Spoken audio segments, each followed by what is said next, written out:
back to the next episode of the Under the Lights podcast. We have had a little break, but we are back with my good mate Jay Carney. Yes, Bobby. How are you, Jay? Nice to see you. Thanks for coming on. Well, good mate. Thanks for having me, lad. One of the reasons I wanted to get you on in particular, Jay, is obviously I feel like your boxing and my MC, it seems, and our lives seem to have run parallel. Yeah, quite for the last 10 years. So the first question I always ask the guests is how did Jay Carney first find himself in a boxing gym? It's a bit mad on me because it's not like the traditional route for anyone else, as you know, as anyone else, what most people have done. I started off really, I was a Thai boxer. I was from Calgon, and Calgon was based in Waverley at the time, where I'm from. I had dabbled in amateur boxing as a kid. I'd been there a Sunday, like when I was like 10 years old and that. But this isn't like for me, but no one was there taking me there, you know what I mean? So because I weren't getting down there, it just, you stopped, don't you? And then it always stayed in my head, I can box. Got to about 17, 18. It was like a thing, I need to be boxing, mate. Ended up being a Thai boxer in Calgon. It was easier, to be honest, and I had new people in there. Sadie Essen was my mate going. Yeah. So I told him in there, and then even as a Thai boxer, everyone in the gym would say, including the coach and all, everyone knew that my hands were better, the best thing I had. I ended up just, MMA was sort of taken off quite a bit, and the coach at the time wanted all of us to be doing MMA only, and I couldn't pick the jiu-jitsu up for the wrestling, couldn't pick it up at all. So I wanted Thai boxing only. Thai boxing is not like a big sport in this country. It's just led me to boxing unlicensed. I found myself an unlicensed ring. That's how I started being a boxer. So what age did you have your first unlicensed bout? 25, I think. I think it was 25, yeah. So I think back then, because that's how I started MCing on the unlicensed circuit. That's where I think we actually met, from them, didn't we? But when you look back at that unlicensed boxing circuit, the shows you were on for unlicensed boxing was a very good standard. So we can say there, like Bob, right? We can say it's like, no disrespect to it now, you don't forget your roots and all that, so I'm not those who want to say, you can't do don't like colour, because I've come from them. Yeah. But it was very different when me and you were on them. It was very, very different, as in like, in my weight, or in and around my weight, in the country, there was probably about 15 people who was fighting. Yeah. So that, obviously the level was higher, like you just said there, Danny got rest his soul.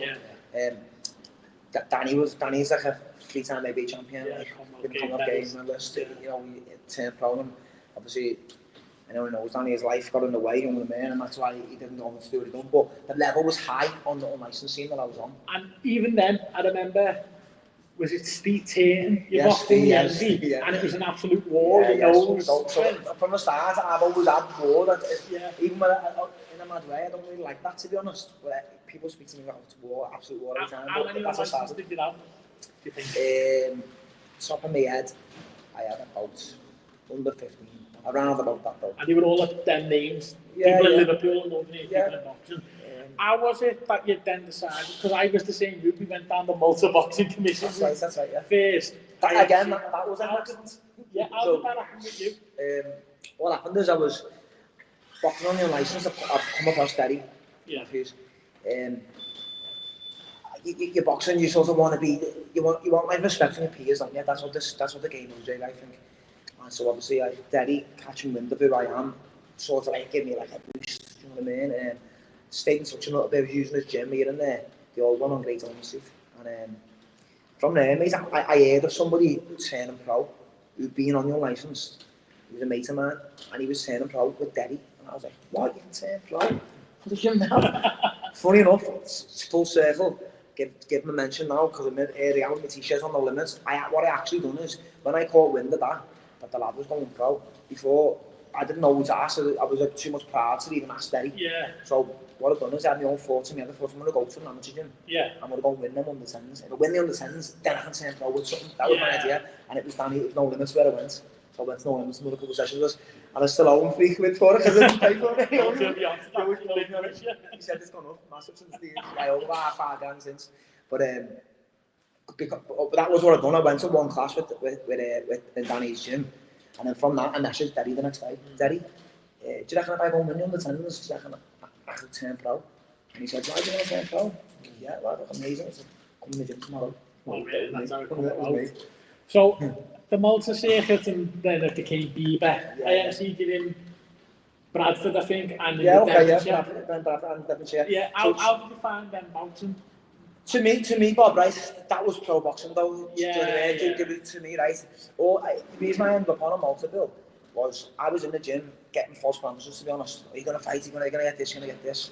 Nothing coming up. And then I've been there about 6 months since I've just said, starting with Eddie. I've been there about 6 months with the lads. And to be honest, I was on the shelf, to be honest. I went with the lads at first. And someone just, right place, right time. It was actually Lee Mono, you know, Lee Mono. Lee Mono, and a shout out to him. Is someone, Stephen Vaughan, asked him, do you know anyone, Scouts boxers, pro, who are not signed or anyone, can box on my show in 2 weeks' time, but you have to sell tickets. Stephen was doing a show called From Russia with Glove. That was my debut, right? And he had 4 Russians on it, fighting journeyman, and he needed a Scouser to sell the bill, and like right place, right time, I took him. Yeah. So to me, I just made my debut. Some boxing and all that. Pro boxing and all that. And then, so I think I had about 5 or 6 fights under the motor licence, and the only reason I turned over to the British Boxing Board, not the only reason, but I started working with Scotty Hamilton, and Scotty said, for us to move forward, let's get on with this. So, I was going to say, so you had them both, there was some good guy in Fame, you boxed tough Latvian kid in both. I had my first 2 good Czech boys, and I won by knockouts on both right, and I thought to myself, mate, I'm putting everyone a kip here. I'm sure you boxed in the Dev, and wasn't the kid, it was a Jack. So and he was fancied on the unlicensed circuit at one point. He beat me on the unlicensed, he's a Newcastle boy. Yeah. And he beat me, unlicensed. And he was a decent kid, to be fair. He went like scrappy, he could box. And he beat me. And then, for his debut was against me, so obviously he fancied it because he beat me, you know what I mean? And that was on that bill, so that's where, in the Devonshire. So I didn't know this until not long ago, that was actually a Bieber bill, I didn't know that. It was the first ever. So I didn't even know that in my mind, I was just still on my normal licence, my motor licence that I had. And then I got told not long ago that was a Bieber, I actually checked it. That was the last one I done before I moved over to the board. Okay, so same? Yeah, so I'll be back. So you said obviously working with Scotty, he was probably licensed by the board, so to move forward. Did you notice a change when you did? More for the change of so my pro career started with Derry and Georgie Vaughan, and all the lads like Ryan Vaughan, amazing talent, Ryan Moores, JJ Metcalf, JJ, Dodo was stuff going with Scotty, Stalker was in with us, don't want to miss no one out, there's loads of Bernard Rowe, loads of us all flying, you know what I mean? And then, to be honest, why I went with Scotty is we clicked well. And he actually said, speak to Derry. I spoke to him myself, I speak to him and see if you want to do a bit of work with me instead, a bit more focus. So because I'd done that, it was like the fighter, I was having fights as a multi-boxer, that makes sense. I was having fights just like no license. I was fighting everyone, you know what I mean? Willing to fight anyone and everyone. And then once I'd gone to the board, I sort of gone back to traditional route a little bit, you know. Okay, go and box a journeyman who you should, 4 rounds, beat him by 40 paces like you should. And then after that, I was meant to fight more like that, but I took more options. Did you find the names you were training with there brought you on? 100%. I'm like forever grateful. They don't even know. They won't even know like how grateful I am to training alongside Derry. Like I said, Ryan, JJ and that, Ryan Moores, Ryan Vaughan. Like the level is well above me. I have Georgie, he's known as the master. It's just like, I was spoiled for it, to be honest. And how did they come out with Kieran Farrell managing and promoting you? Kieran's a mad one. He was my first promoter as well. With Kieran, mate, obviously I knew who Kieran was as a boxer, being a boxing fan. He was the same age as Derry before his accident and that.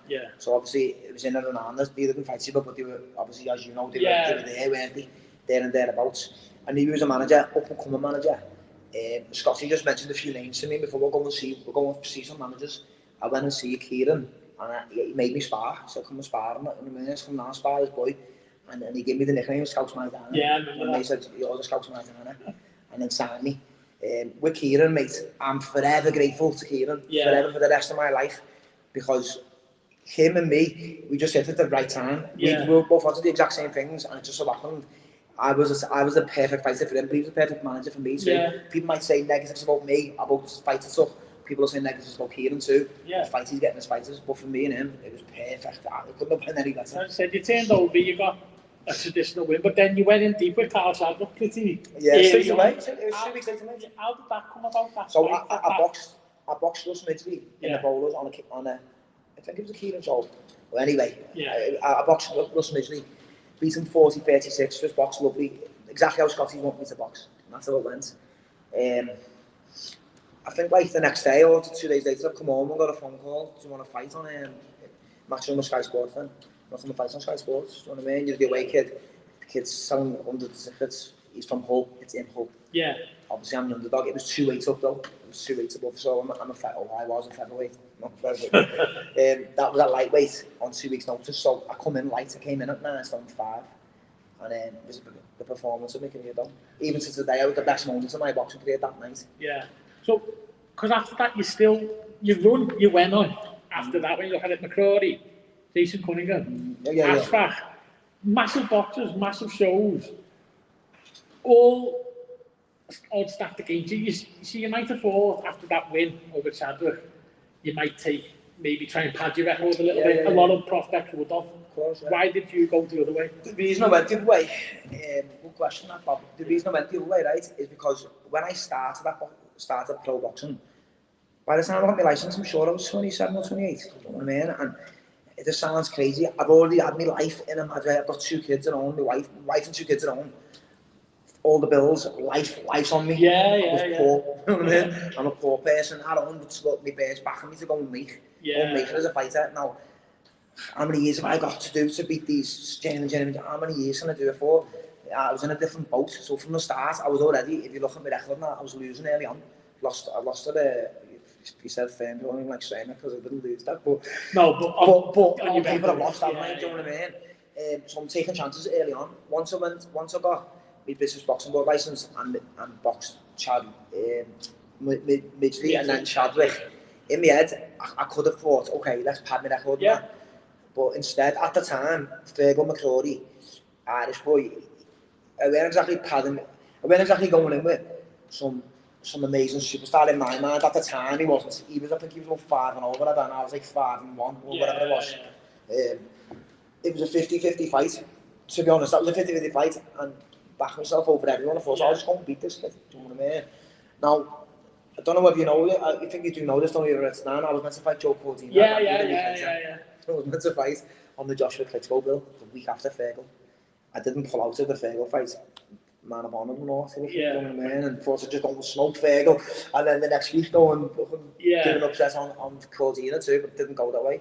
But because of that now, and the win on the match room, they've got my number, haven't they? They're ringing me, they're wanting opportunities. So now, more and more opportunities are coming in. And to me, I'm a bit like, I'm a gambler. I'm a proper dreamer as a person, so I'll just gamble it. So then I'm just fighting. So if you're tough. Cunningham next then? Cunningham was next, yeah. He was Commonwealth champion. Been in with a lot of good fighters. I think he was probably what? How many in were you then? 7, 8 fights? He actually was 20s, did he? Yeah. So how did that come about?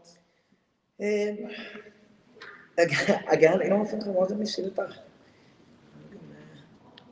Yeah, so the Fergal fight, I'll be honest, I don't want to go too deep into it, but put me in a bit of a dark place, to be honest. Okay. The first time I know on my record I've lost before that, but the first time I've lost a fight in my life, it was Fergal McCrory. Do you know what I mean? I thought that where I can't go, yeah, but this and this. No, he was better than me and he beat me. Do you know what I mean? Yeah. I had concussion after the fight, ended up in hospital for a bit and all that, and then come home and I'm on the couch, I'm on prescribed drugs and that, you know what I mean? It's like hooked on them. And I can't get off the couch, it was miserable, to be honest. I've got back in the gym, started training, going to have a tune-up fight you meant to have. I was about to have one, I was into camp, I wasn't exactly in camp, but I was about to start camp for that. And then the phone call just come, just want to box Jason Cunningham, just Commonwealth champion.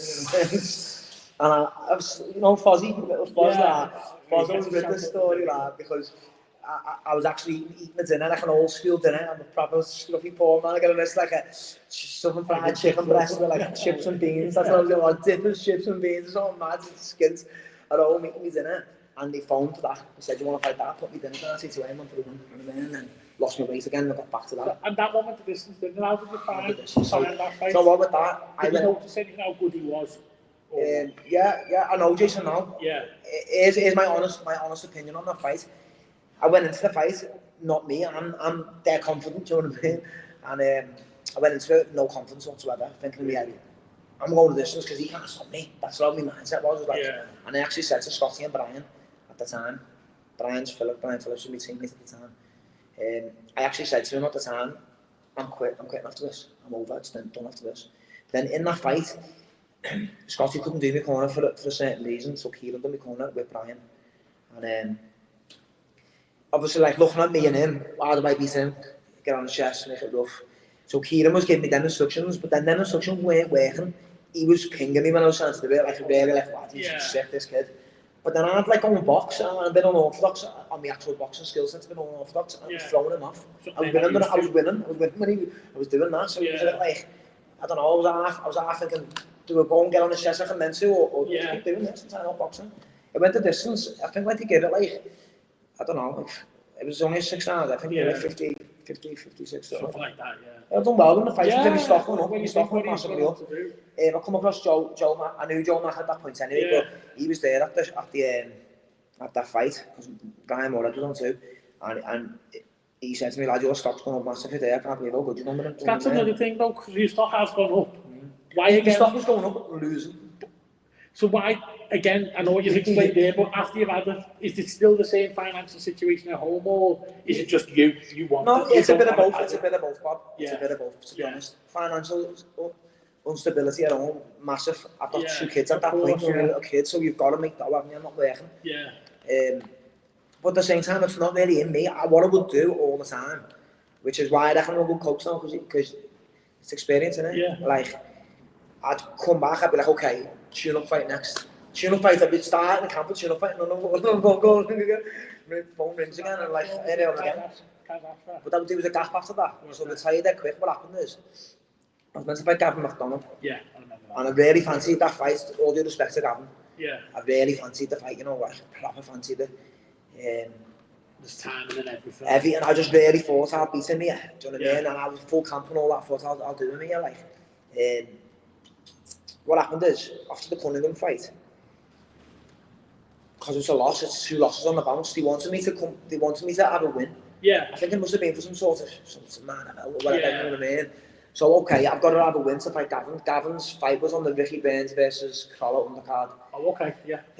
So I'm boxing on that. Week before again,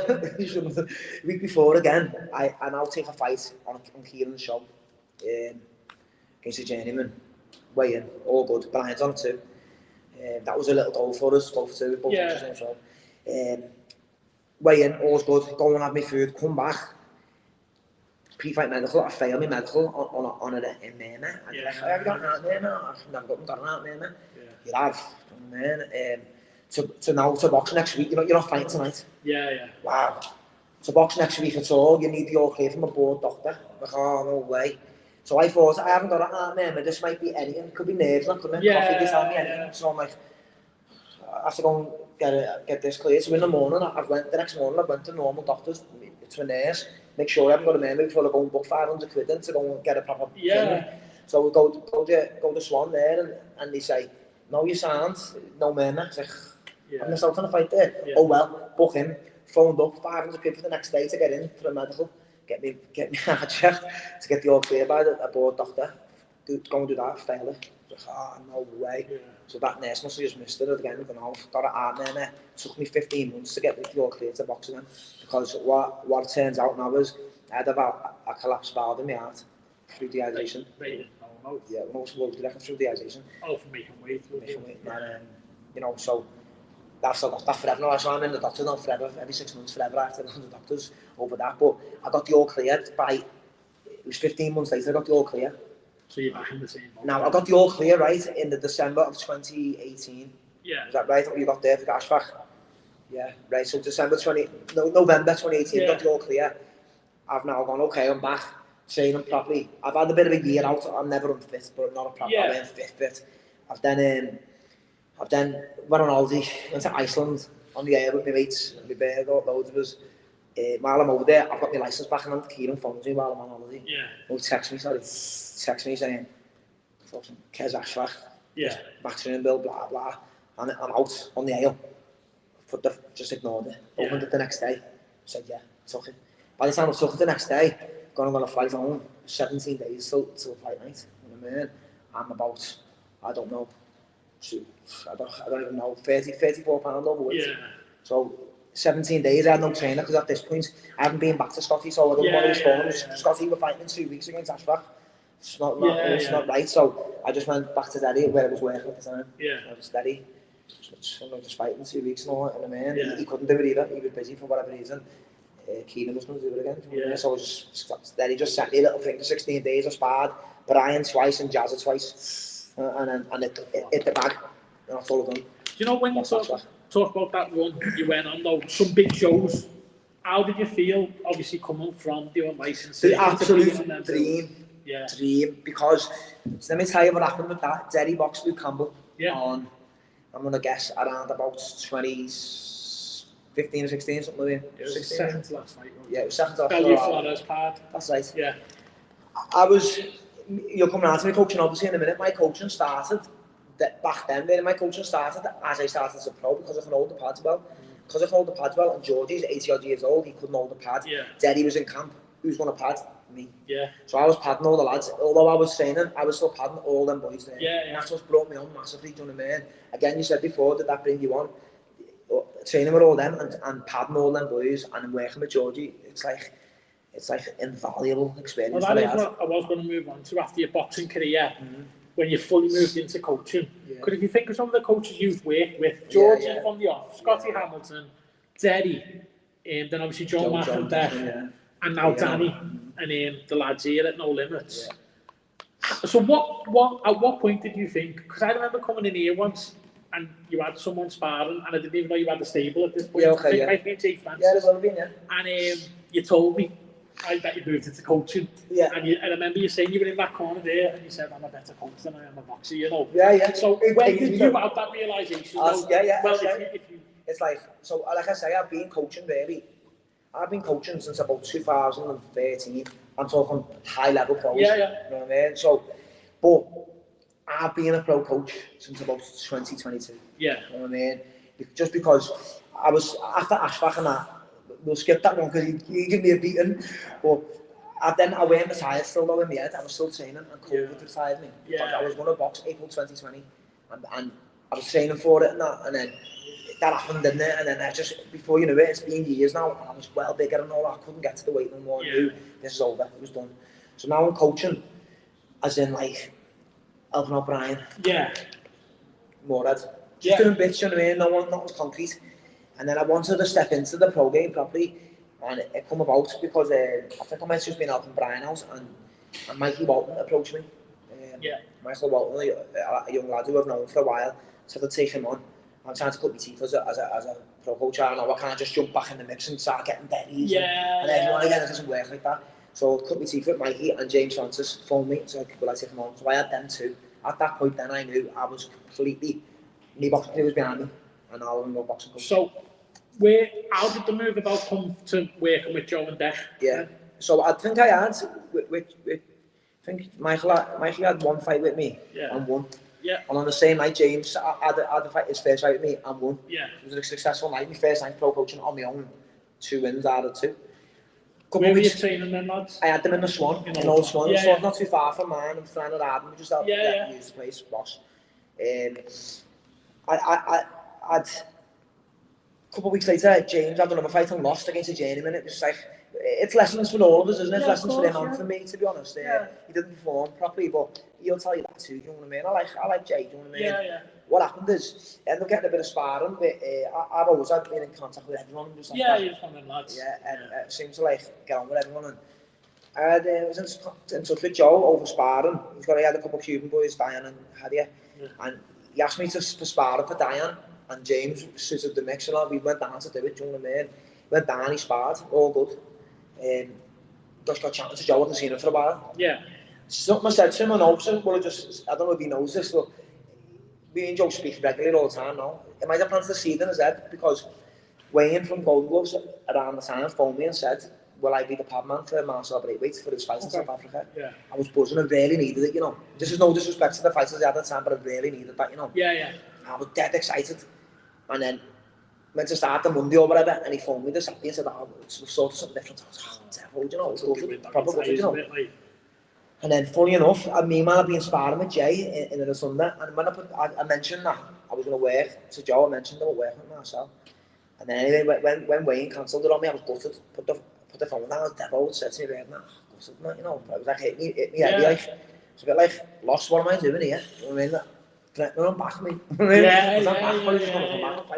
And then put the phone down, 2 minutes later, Joe phoned me and said, what's your situation at home and all that? Tell me your situation at work and all that. What do you do? What's your day-to-day life?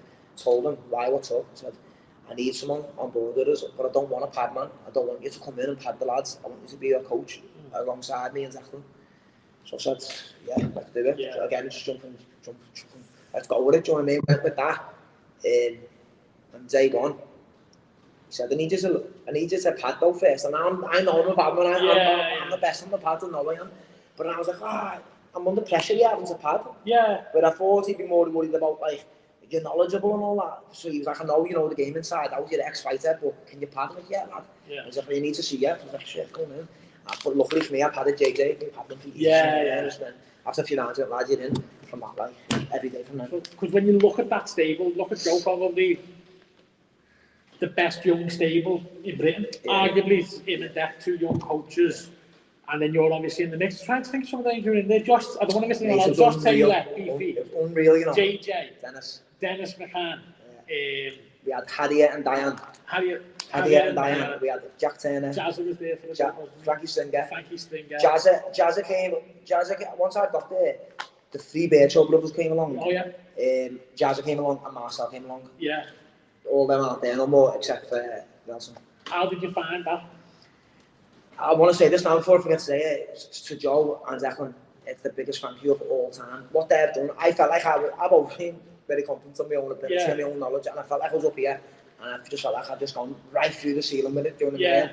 Not only through them, but through all the names you just mentioned then as well, working alongside all them lads every day. It's just like, it's a dream. And how did you find being in the corner and around camp? So working with them, right, at first going in, you're nervous, you know what I mean, because the level that you're padding has gone up massively, hasn't it? Yeah. But I'm sure if you ask any of them, you'll say, speak highly of me too, do you know what I mean? I just thought, I was just like a duck to water. Yeah, massively. This is another thing where I think our life intertwined was when Scott, Jack's manager, got in touch with me about seeing him. That's right, yeah. Like, that was the time last year. I'm always grateful to Scott for that as well. That was an unbelievable opportunity. Yeah, Scott's a legend, yeah. And I remember, because he got me that, Ian Ritchie told me he put like 5 MCs forward and Scott picked me. Scott picked you, yeah.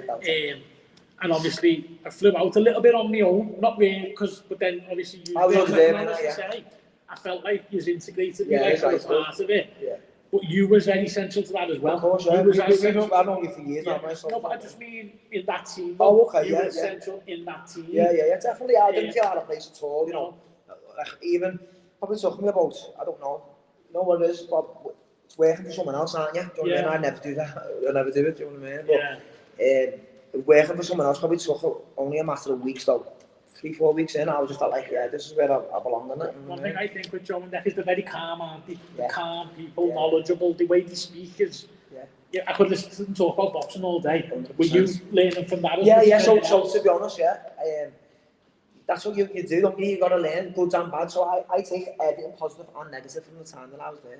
You know what I mean? I've learned loads.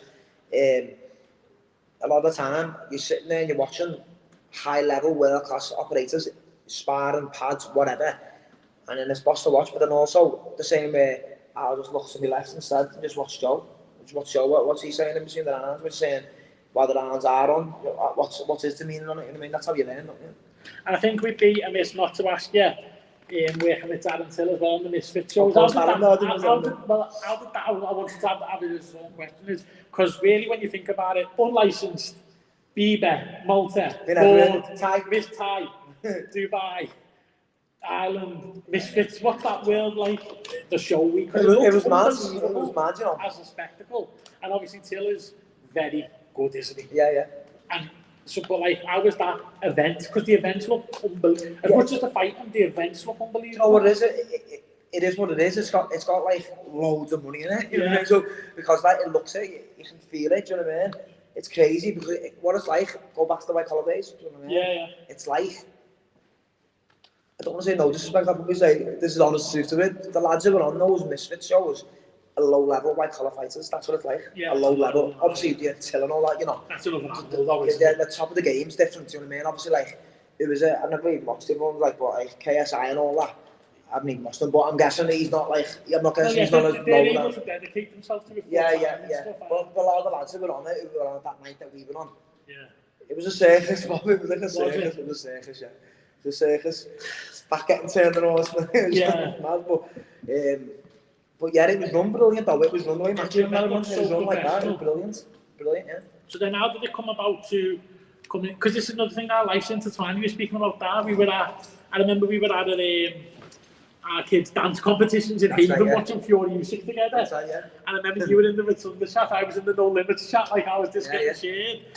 I know Maddox was boxing at the Rotunda, then he moved to No Limits first, didn't he? Yeah. How did your move to No Limits come about? So Maddie, my lad, Maddox, in boxing at the Rotunda wasn't, it's a mad on Rotunda, until you're in there, you don't understand the amateurs and the pro game. It's like two different gyms inside one. Yeah. So Maddie was there before I was in the Rotunda.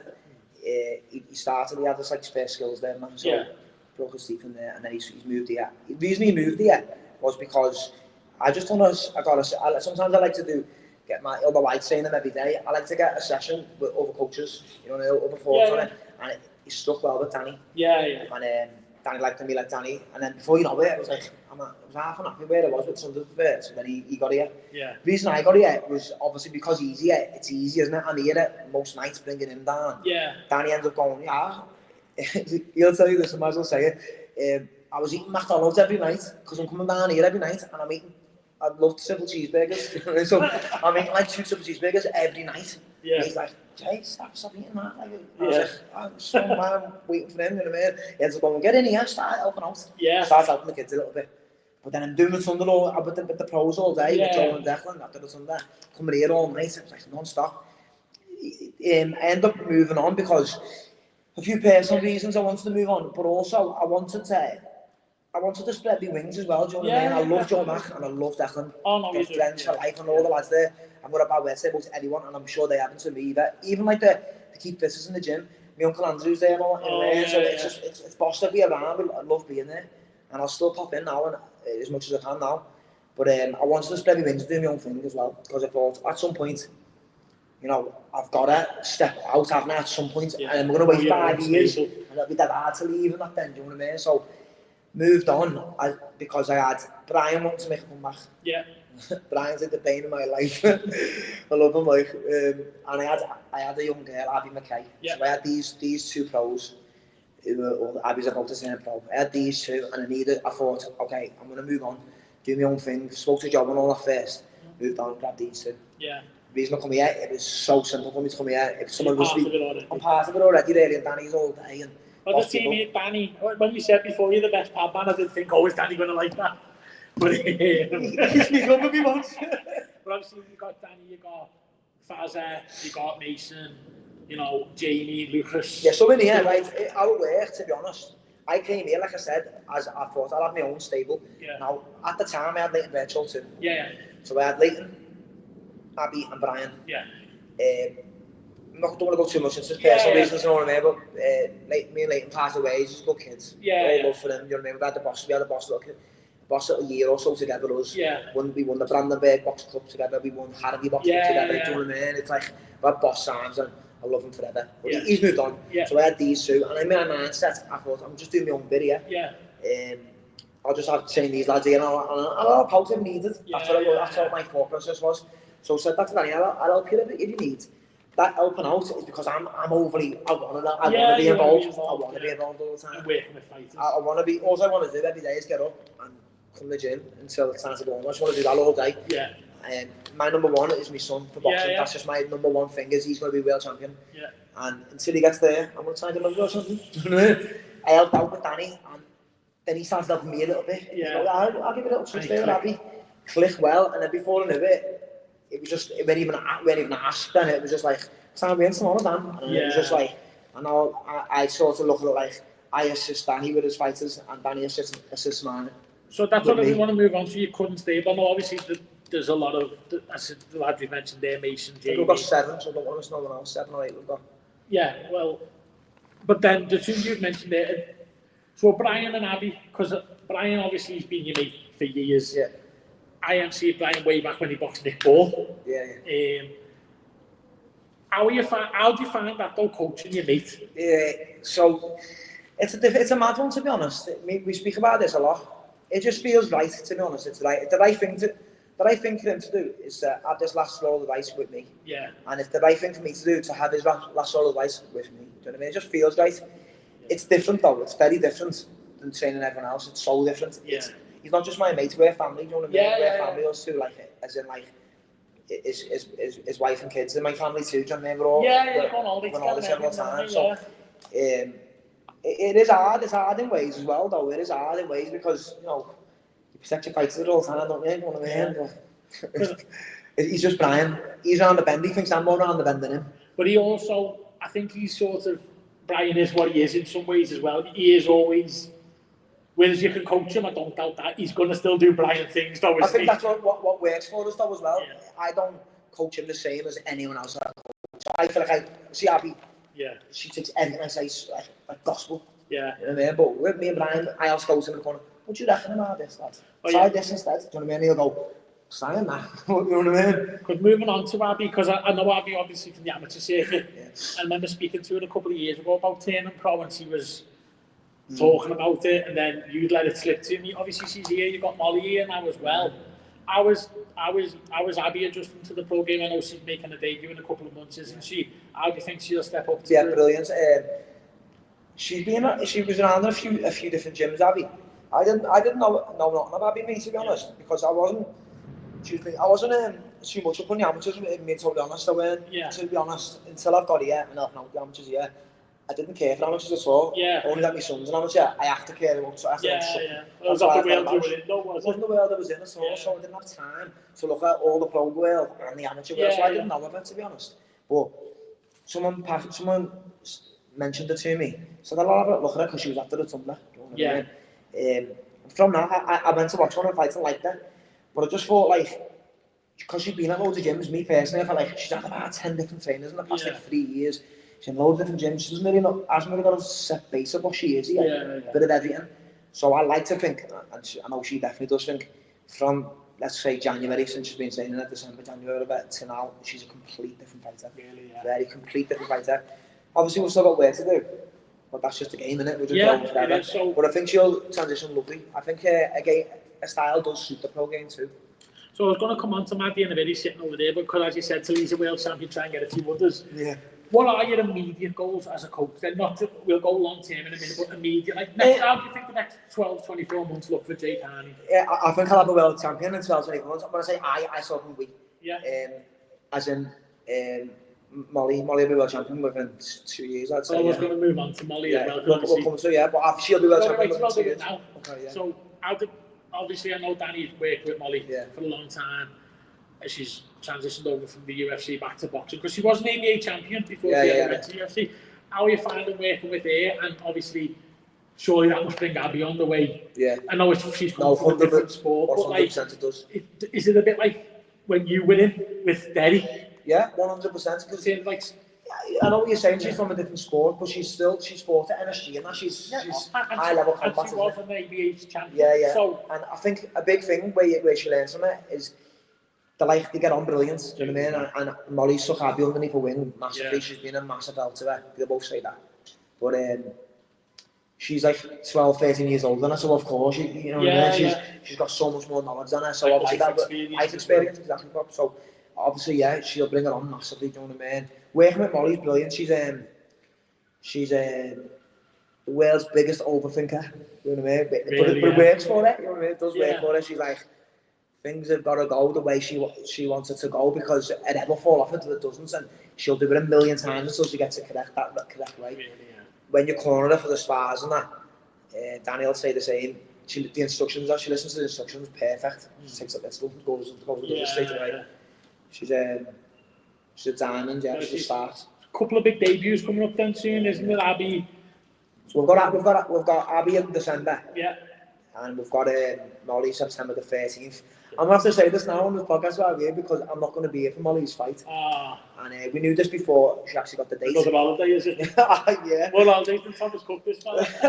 What it is, this time I'd move any holiday for it. But what it is I've got a Canelo Crawford ticket. So before she got this date, I said to her, she went to meet Eddie, and I said, don't get this. I said, there's going to be a bill, an island bill, September 13th. Don't get on that. Yeah. All right, coach, I won't. You know what I mean? And she went to meet him, and Eddie goes, "You're on this bill." So it's out of her hands a little bit. You know what I mean? She can't. Of course, you can't say no. Of course, you can't. But can I say no to Canelo Grove? No, of course you can't. I think she'll understand. So, yeah, she does understand anyway. I'm doing the full camp. We've got absolute full camp. I'm here until she goes down to the weigh-in. And obviously, Danny just goes, like, she got Danny there, you know what I mean? So she's obviously in great hands, you know what I mean? So obviously, moving on, we're going to say, Maddie, your laddie's over there now. Little Dan. Obviously, as you said, started at the Thunder, had his first girls, moved over to No Limits. He started before that. Maddox started.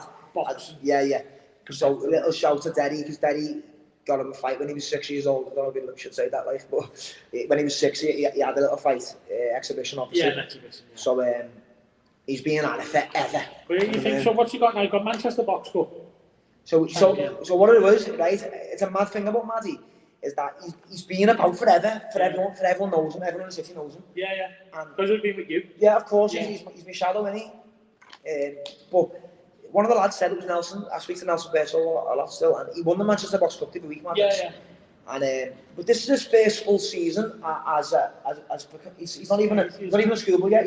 He's schoolboy cadet, isn't he, or whatever it's called. But then now he's about to be first year as a schoolboy from September. But Nelson said to me the other week, finally he gets that first championship type of thing. Yeah. The glad it's his first shot though. It's because he didn't go and win the nationals, you know, which we thought he'd have a go with it. He got beaten in the region final. You see, a good solid kid. Well, the thing with Maddox as well, I always thought, is that I don't think them minute rounds suits him. No, not at all. Everyone knows Maddox. He's like a little pro, isn't he? He lives life like a little pro. I know it's only an extra 30 seconds, but I think it will make a difference to him. So obviously he's had a good experience as well boxing in Dubai. Yes, he boxed in Dubai as well. He boxed abroad a few times. Boxed over there. He's boxed in Dubai. He's had more in this gym, for instance. I'm sure, maybe you'll correct me if I'm wrong, I'm sure out of all the under 18s, he's had the most fights already, and he's the youngest carded kid. So we're in August now, season starting next month. Season's about to start, What's it going to be for him? Is it activity championship? Everything. To be honest, when he won that Manchester Box Cup the other day, I sat him down the next day and said, listen, all pressure off now, you've won something already as a schoolboy, you've won something now. So I know he's got a bit of pressure on him. I don't want it to be as if I want that, the last thing in the world. I want that. I don't care about him winning all stuff. I'm not asked at all if he wins stuff as an amateur. It's about him being ready when it's time to go for the proper game. You know what I mean? But I think a lot of time before that. I just think winning that Manchester Box Cup the other day gives them like the thing of, I've won something there now anyway, so it's a bit of like, ease up a little bit, go and enjoy yourself a little bit, you know what I mean? That's all boxing's really about at his age. He's got to be loving it. If he doesn't love it, well then, we're not going to be here forever, are we? Well, I really appreciate that, Jay. I think we've covered the big bases. Lovely to see you, lad. We call it no license to no limits. No limits, lad. I appreciate that. Thank you, and we'll get this out this week. Nice one, Bob. Thanks. All good, lad? Yeah. I can jack, can't I?